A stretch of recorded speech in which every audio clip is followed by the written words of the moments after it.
Good morning, afternoon, evening, wherever you are, and welcome to Global Atheist News, our weekly report on how religion has impacted humanity over the last 7 days. Dateline 26th of November 2022. This week's headlines. Britain's Foreign Secretary says Iran is spreading bloodshed and destruction. 2 prominent Iranian actresses were arrested. Iran's Ehsan Hajsafi speaks out about conditions in his home country. Colombian singer Maluma walks out of a Qatar human rights interview. Laura McAllister is told to remove her rainbow bucket hat. When will Westerners realize that their values aren't universal?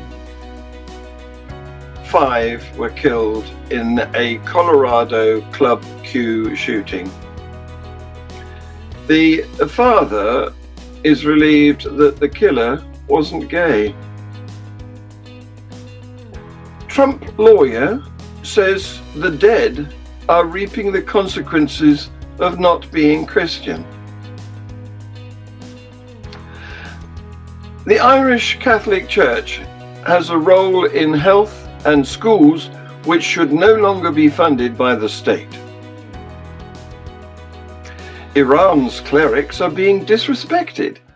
The UK Foreign Secretary James Cleverly has accused Iran of spreading bloodshed and destruction around the world, amid reports of Iranian-made drones being used in Russian attacks on Ukraine.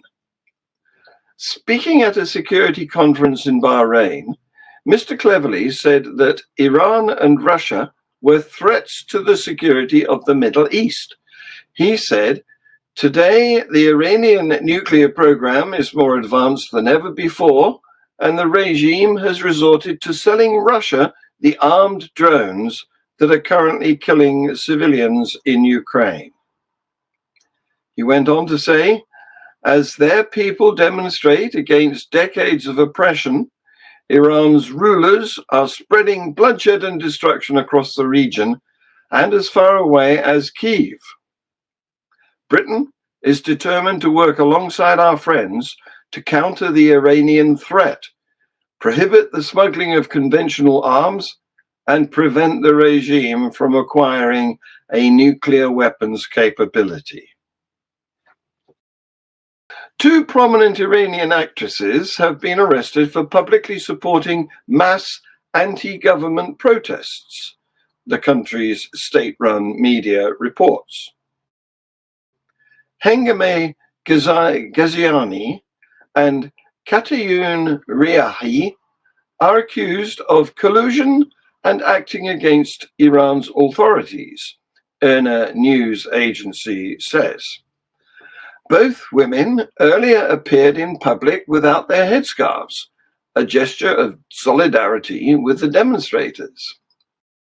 Ms. Ghaziani and Ms. Riahi, both multiple award-winning actresses, were detained on the orders of Iran's prosecutor's office. Before the arrest, Ms. Ghaziani wrote on social media that, "Whatever happens, know that, as always, I will stand with the people of Iran. This may be my last post." Iran's football team captain, Ehsan Hajsafi, spoke out against the situation in his home country before his nation's opening game against England at the World Cup. Speaking to reporters ahead of Monday's game in Qatar, the 32-year-old said the players support those who have died. "We have to accept that the conditions in our country are not right and our people are not happy," he said. "Before anything else, I would like to express my condolences to all of the bereaved families in Iran," defender Hajsafi said at the start of the news conference. "They should know that we are with them, we support them, and we sympathize with them. We cannot deny the conditions in my country are not good, and the players know it also, the AEK Athens fullback added. We are here, but it doesn't mean that we should not be their voice, or we must not respect them. Whatever we have is from them. We have to fight. We have to perform the best we can and score goals and present the brave people of Iran with the results. And I hope that the conditions change to the expectations of the people. Colombian singer Maluma left a live TV interview after the reporter suggested he could be accused of whitewashing Qatari human rights abuses. The star features alongside Nicki Minaj and Miriam Fares on Tukataka, the official FIFA Qatar World Cup anthem.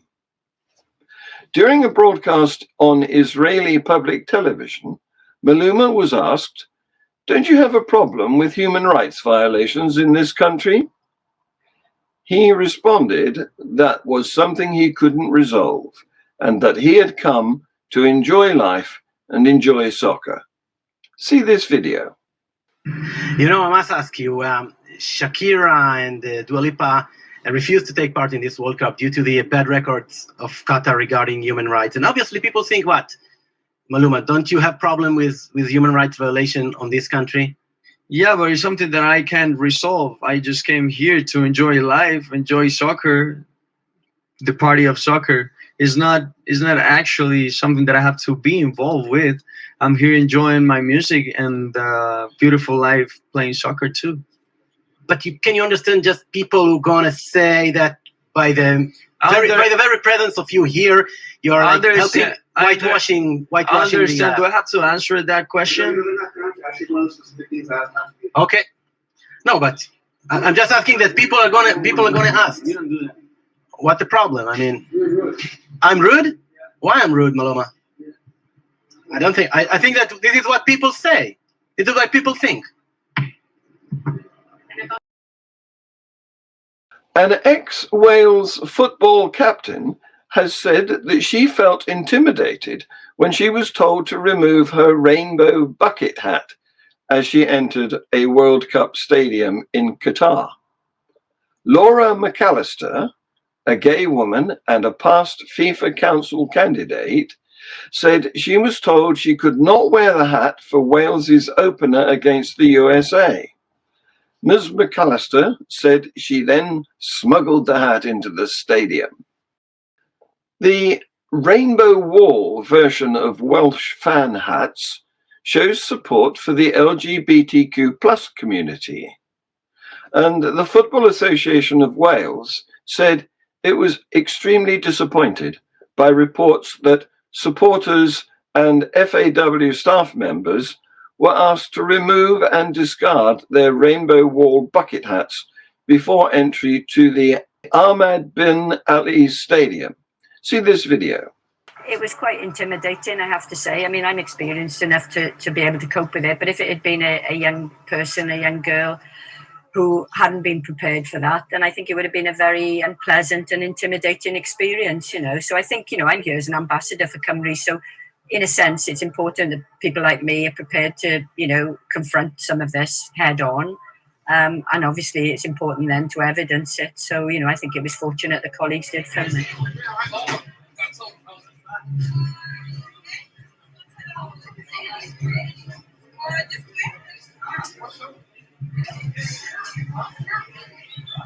We heard in the queue that some of our colleagues who were wearing the rainbow hats and some other fans had them confiscated as they went through the security channel. So when we did eventually get to the security turnstile, I was asked to remove my rainbow hat.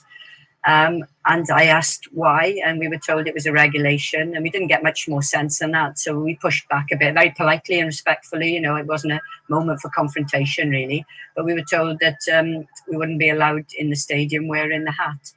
And when I asked why, there was no rational reason given, no mention of the rainbow colours or the flag at all.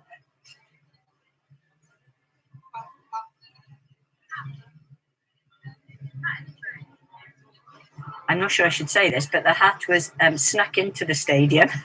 And we do have some photographic evidence of a couple of us wearing it within the stadium. But yeah, I certainly wasn't going to give it up. I mean, it's an important symbol of everything that we're about in Welsh football at the moment, and hopefully the wider nation. We're here to not just live our values, but also to sell Wales's tolerance and equality principles to the world.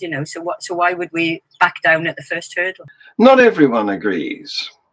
As a Qatari, I'm proud of what happened. I don't know when the Westerners will realize that their values aren't universal. There are other cultures with different values that should be equally respected. Let's see this video. An American journalist has claimed that he was detained on Monday after trying to enter the World Cup stadium in Qatar, where same-sex relationships are outlawed, while wearing a rainbow shirt in support of the LGBT community. So this is Grant Wall is his name. And he put a picture up there very proudly. He's got the rainbow flag, and he says, "Just now, security guard refusing to let me into the stadium for USA Wales. You have to change your shirt. It's not allowed," he says. He says that he was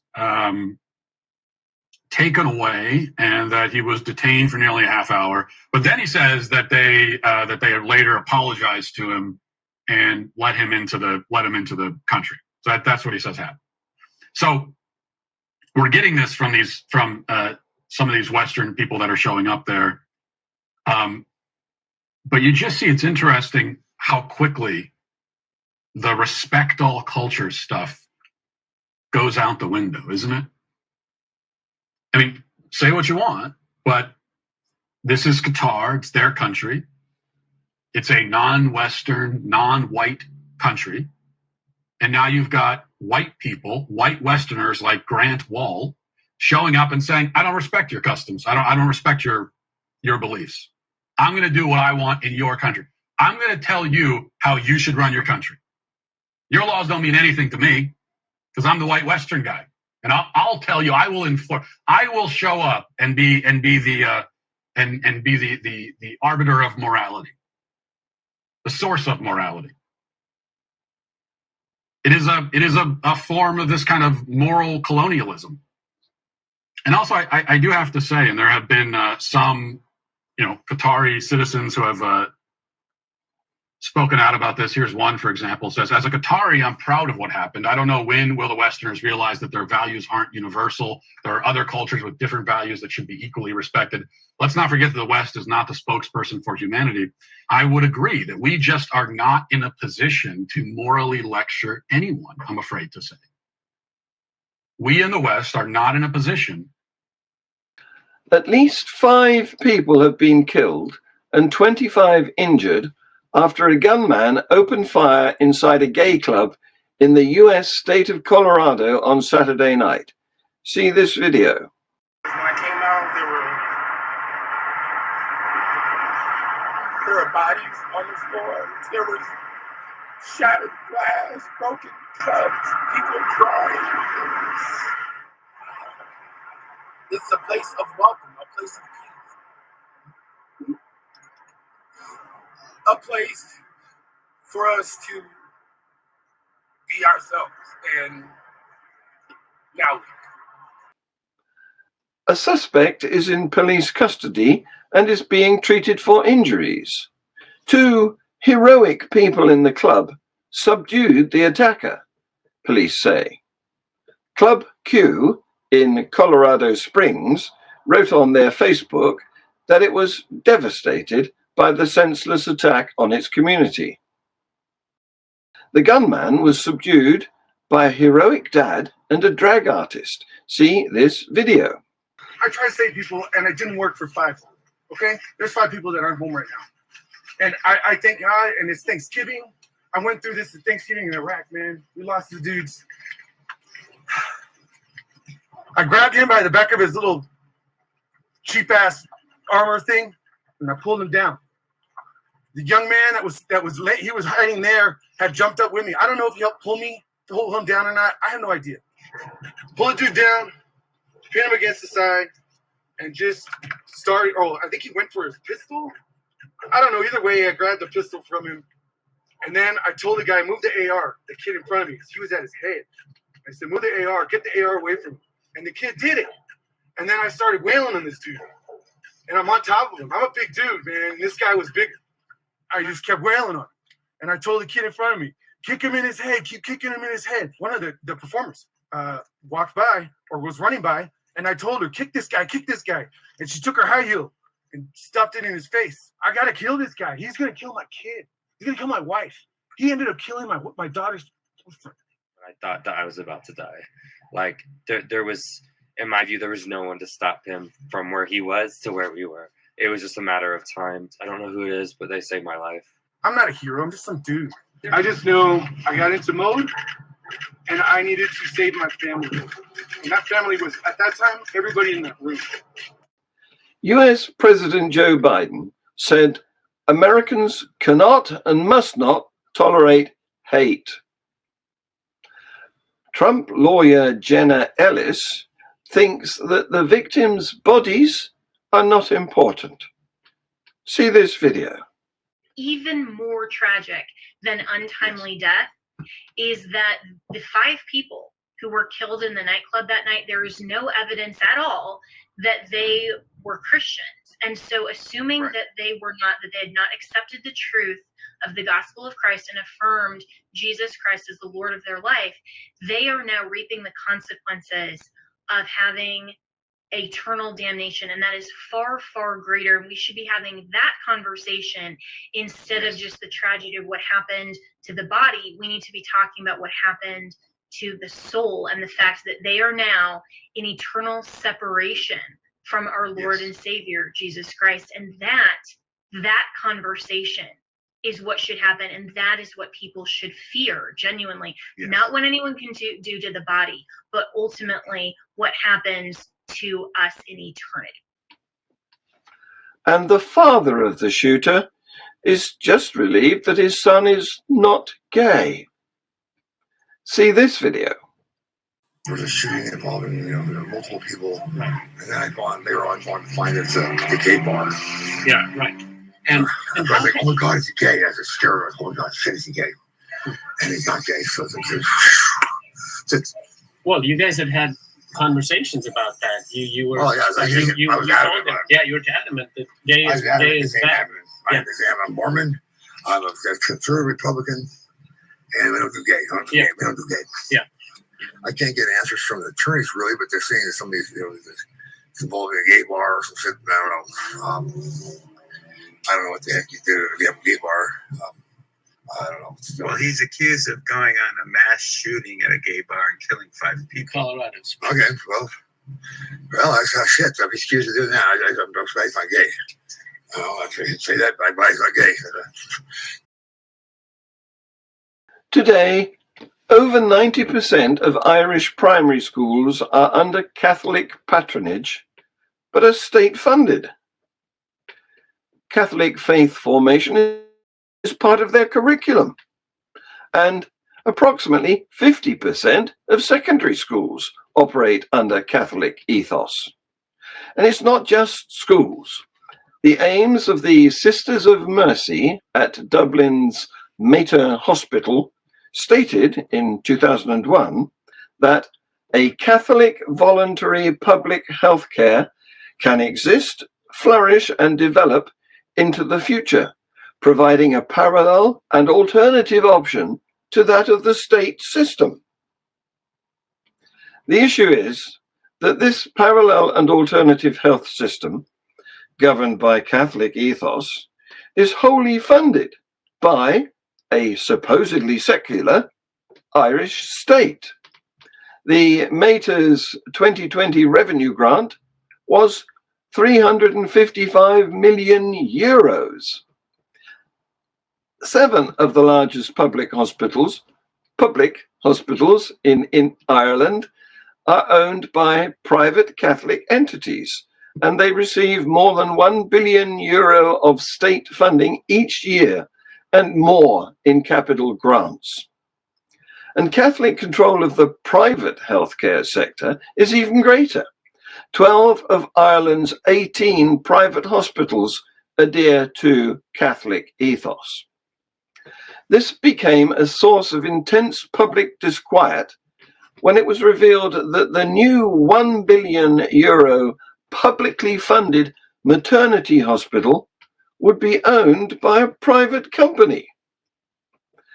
Peter Boylan, a former master of the National Maternity Hospital, says, "The Catholic Church is fully entitled to provide health and education, but if it wants a parallel and alternative option to that of the state, delivered according to its ethos, it should not be funded by the state."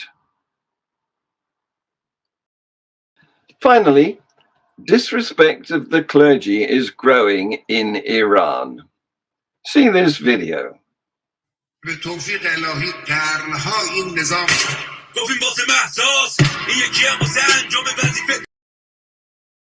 This week's Free Thought Hour, the show that follows this news, features Bill Hounslow, otherwise known as Rosa Ruby Condior. He is an active creationism and intelligent design debunker. You can join in by texting your comments and questions. It's live and it's free. Don't forget to watch Global Atheist News Review, our spin-off show where a panel of opinionated people get a chance to express their wisdom on this very news. The GAN team will be back with our weekly news report next week. Please like, share, subscribe, comment, and set the notifications. This has been Global Atheist News. Thank you for watching.